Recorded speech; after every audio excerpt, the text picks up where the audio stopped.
আসসালামু আলাইকুম ওরহমতুল্লাহি ওবরাকাতু। প্রিয় দর্শকবৃন্দ, দিনী ভাই ও বোনেরা,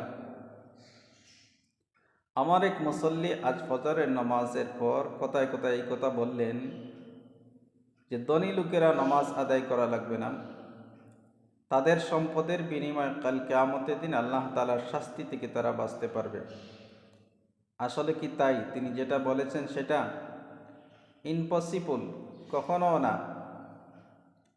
ধনী লোকেরা তাদের সম্পদের বিনিময়ে কাল কিয়ামতের দিন আল্লাহ তাআলার শাস্তি থেকে বাঁচতে পারবে না।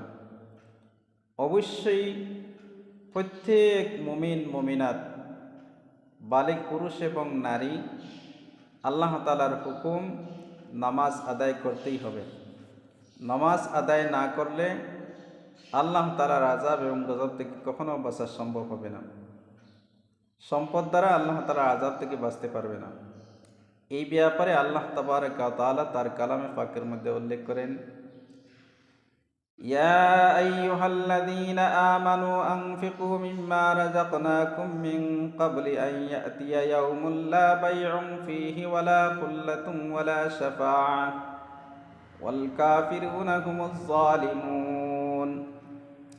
আল্লাহ তাআলা বলেন, হে ঈমানদারগণ, আমি যে তোমাদেরকে রিজিক দান করেছি সেই রিজিক থেকে আমার রাস্তায় খরচ করো। সেই দিন আসার আগে, যেই দিন কোনো বেচাবিকি কাজে আসবে না, বেচাবিকি থাকবে না, সেই দিন কোনো বন্ধু বন্ধুর কাজে আসবে না, সেই দিন কোনো শাফাআত গ্রহণ করা হবে না। আর কাফিররা হচ্ছে আপনার জালিম। অন্য আয়াতের মধ্যে আল্লাহ তাবারক ওয়া তাআলা বলেন, ওয়াত্তাকু ইয়াওমান লা তাজজি নাফসুন আন নাফসিন শাইআ ওয়ালা ইউকবালু মিনহা শাফাআতুন ওয়ালা ইউখাযু মিনহা আদলুন ওয়ালা হুম ইউনসারুন। আল্লাহ তাআলা বলেন, আল্লাহর শাস্তি থেকে, ওই দিনের শাস্তি থেকে তোমরা বাঁচো, যেই দিন কোনো মানুষ কোনো মানুষের কাজে আসবে না, যেই দিন বন্ধু বন্ধুর কোনো কাজে আসবে না, যেই দিন কোনো বিনিময় নেওয়া হবে না, এবং যেই দিন তারা আল্লাহ তাআলার সাহায্য পাবে না, সেই দিনের শাস্তি থেকে তোমরা বাঁচো।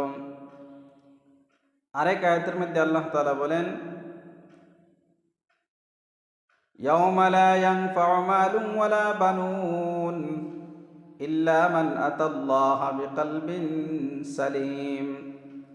আল্লাহ তাআলা বলেন, ওই দিন তার ধন সম্পদ সন্তান সন্ততি কোনো কাজে আসবে না। শুধুমাত্র সফল কাম হবে ওই ব্যক্তি, যেই ব্যক্তি নিষ্কলস প্রাণ নিয়ে আল্লাহ তাআলার কাছে উপস্থিত হবে। তাহলে বোঝা গেল এই সমস্ত আয়াত দ্বারা যে ধন সম্পদ দ্বারা, সন্তান সন্ততি দ্বারা মানুষ কাল কিয়ামতের দিন আল্লাহ তাআলার শাস্তি থেকে বাঁচতে পারবে না। অবশ্যই দুনিয়াতে আল্লাহ তাআলার হুকুম মানতে হবে, নিষ্কলঙ্ক আত্মা নিয়ে আল্লাহ তাআলার কাছে হাজিরা দিতে হবে। নামাজ অবশ্যই পড়তে হবে, আদায় করতে হবে। আল্লাহ রাসূল সাল্লাল্লাহু আলাইহি ওয়াসাল্লাম এক হাদিসের মধ্যে ফরমান,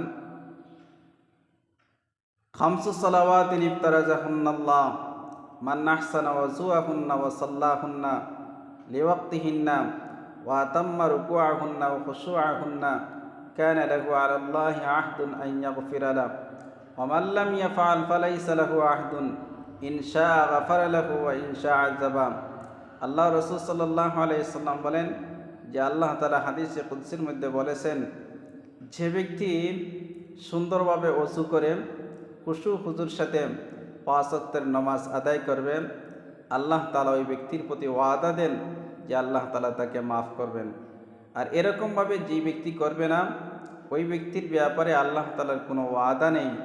আল্লাহ তাআলা ইচ্ছা করলে তাকে মাফ করতেও পারেন, আর ইচ্ছা করলে তাকে শাস্তিও দিতে পারেন। তাহলে বোঝা গেলাম, পরকালের শাস্তি থেকে বাঁচতে হলে কি করতে হবে? নামাজ আদায় করতে হবে।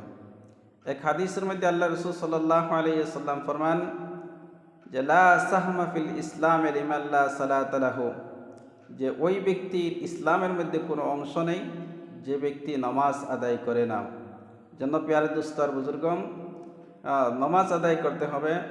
নামাজ যদি আদায় না করেন তাহলে আপনি আল্লাহ তাআলার আযাব এবং গজব থেকে, শাস্তি থেকে কখনো রেহাই পাবেন না। আল্লাহ তাআলা সকলকে বুঝার তৌফিক দান করুক, আমিন।